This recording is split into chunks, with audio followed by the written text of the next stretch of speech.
নমস্কার বন্ধুরা, আশা করি সকলে ভালো আছেন। কাকলি কিচেনে সকলকে স্বাগত। আজকে বানিয়েছি সুজির ধোসা।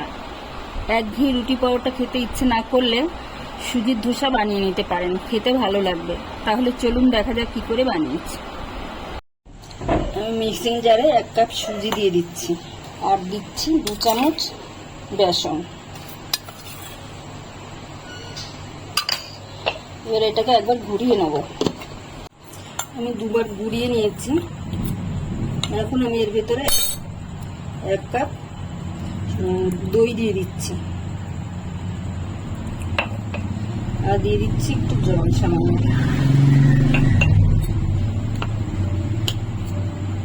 এটাকে ভালো করে মিশিয়ে নিয়ে আবার দুবার ঘুরিয়ে নেব। এই পেস্টটা আমি করে নিয়েছি। এটা কিন্তু একদম মিহি হয়নি, একটু হালকা দানা দানা আছে, একটু হালকা দানা দানা রাখতে হবে। এখন দিয়ে দিলাম একটু সামান্য লবণ আর সামান্য চিনি দিয়ে এটাকে আমি ভালো করে মিশিয়ে ঢেকে রেখে দেবো 15 মিনিটের মতন রেস্টে। একটা কড়াই বসিয়েছি, এখন আমি এর মধ্যে একটু তেল দিয়ে দিচ্ছি। এর ভিতরে আমি কিছুটা ছোলার ডাল ধুয়ে রেখেছি, সেটা দিয়ে দিচ্ছি। ডালটা একটু নেড়ে নেবো, হালকা লাল করে ভাজবো, খুব বেশি লাল লাগে না, হালকা একটু ভেজে নেবো। ডালটা আমার ভাজা হয়ে গেছে। এখন আমি এর ভিতরে কয়েকটা রসুন দিয়ে দিচ্ছি, 5-6 কোয়া রসুন। রসুনটাকে একটু হালকা নাড়বো, তারপরে কুচিয়ে রাখা কয়েকটা আদার টুকরো দিয়ে দিলাম, আর দিয়ে দিচ্ছি পেঁয়াজ কুচি আর 2টো শুকনো লঙ্কা। এগুলো আমি নিয়ে নেব। পেঁয়াজগুলো আমার ভাজা হয়ে গেছে, শুধু নরম করে নিতে হবে পেঁয়াজটা, বেশি ভাজতে হবে না। এখন আমি এর ভিতরে দিয়ে দিচ্ছি টমেটো। 3টে টমেটো আমি ডুমো ডুমো করে কেটে রেখেছি, টমেটোটা দিয়ে দিলাম।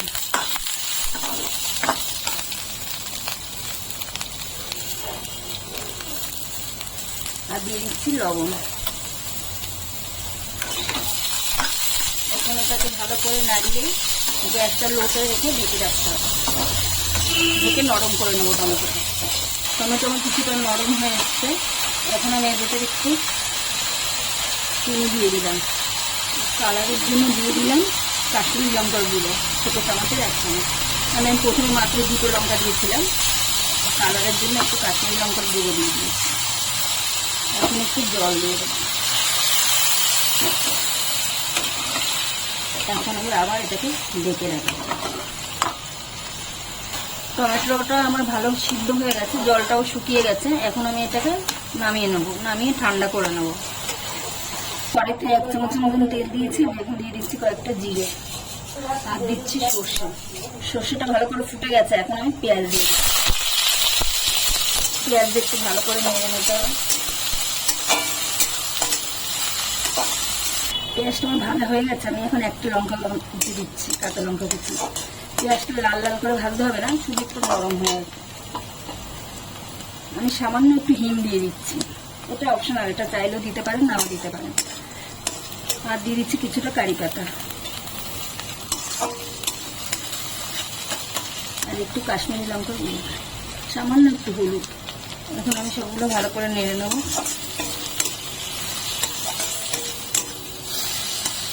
এখন আমি দিয়ে দিচ্ছি সিদ্ধ করা আলু, স্বাদ মতন লবণ, আর দিচ্ছি সামান্য পরিমাণে একটু চিনি।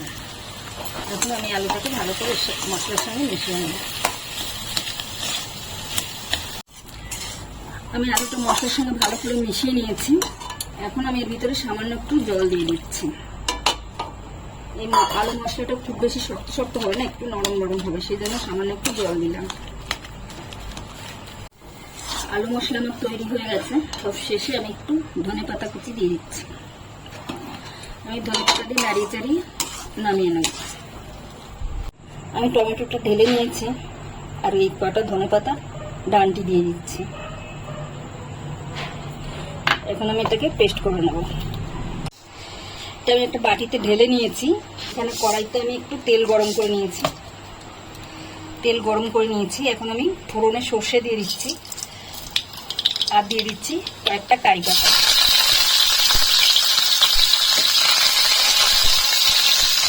এখানে আপনারা শুকনো লঙ্কা দিতে পারেন। আমাদের ঘরে ঝাল খায় না দেখে আমি লঙ্কা দিই। এখন আমি চাটনির উপরে দিয়ে দিচ্ছি।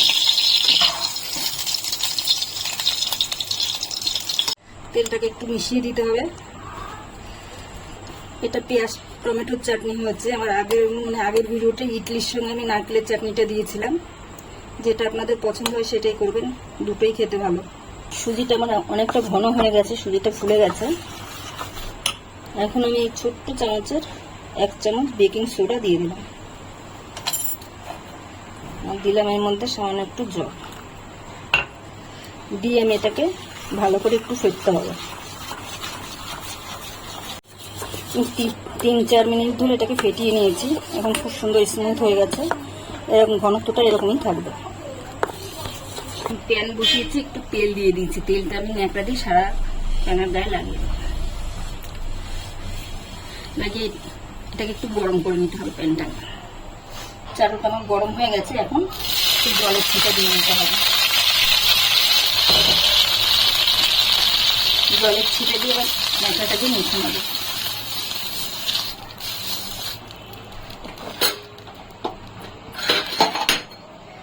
এখন গ্যাসের ফ্লেমটা লোতে আছে, একদম লো করে দিয়েছি। আর জল দিয়ে চাটুটাকে ঠান্ডাও করে নিয়েছি। এখন আমি বেটারটা দেবো।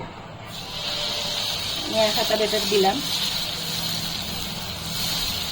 এখন এইভাবে চারিদিকে ঘুরিয়ে নেব।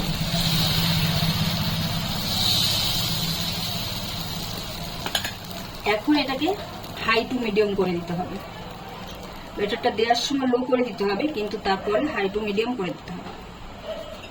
এটা এরকম শুকনো হয়ে আসলে তারপরে চারিদিক দিয়ে তেল বা বাটার কিংবা ঘি ব্রাশ করে দিতে হবে।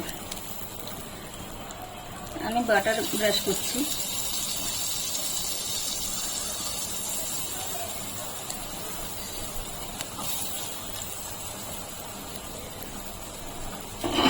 চারিদিকে এরকম ঘুরিয়ে ঘুরিয়ে দিতে হবে, সব জায়গায় যেন আগুনটা ঠিক মতন লাগে। এখন আমি আলুর পুরটা সাইডে দিয়ে দিচ্ছি। আলুর যে মশলা করে রেখেছিলাম এটা দিয়ে দেব। এখন হালকা করে এটাকে তুলে নিতে হবে। এই দেখুন, এটা সুন্দর ক্রিস্পিও হয়েছে, কালারটাও সুন্দর এসছে। এই দেখেন আওয়াজ শোনাচ্ছি, আওয়াজ শুনলেই বুঝতে পারবেন কেমন হয়েছে। এরপর আমি একটু প্লেন করে দেখাচ্ছি। এখন আবার একটু জলের ছিটা দিয়ে নিচ্ছে। জলের ছিটা দিয়ে ভালো করে মুছে নিতে হবে। 1 হাতা ব্যাটার দিলাম, দিয়ে এবার হাত দিয়ে আস্তে আস্তে করে ঘোরাতে হবে।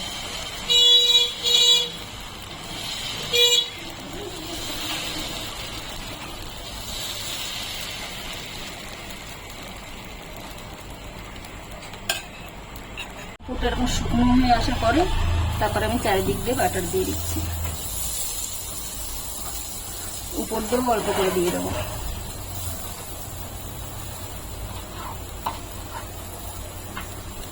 এটা আমি মশলা দিচ্ছি না, এটা এমনি রাউন্ড করে নিচ্ছি। একটা মশলা দিয়ে দেখলাম আর একটা এইভাবে নিলাম। জলের ছিটা দিলাম।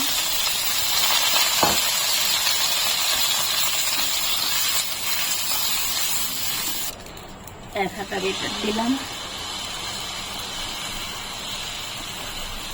এটাকে এখন আস্তে আস্তে করে ঘোরাতে হবে।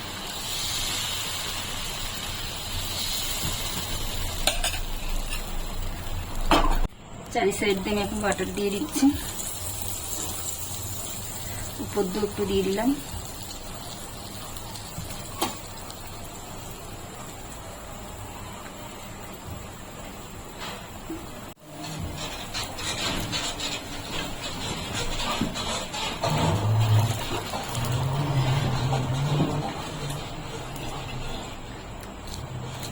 দেখেন আওয়াজ শুনতে পাচ্ছেন, গরম। এই দেখেন গরম, আমি ভাঙতে পারছি না, দেখে বুঝতে পারছেন কিরকম ক্রিস্পি হয়েছে।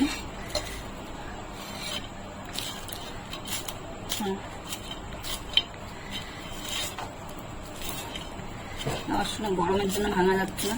দেখুন এই রেসিপিটি আমার তৈরি হয়ে গেছে। ভিডিওটি যদি ভালো লাগে তাহলে একটা লাইক করবেন, সাবস্ক্রাইব করবেন এবং কমেন্ট করবেন।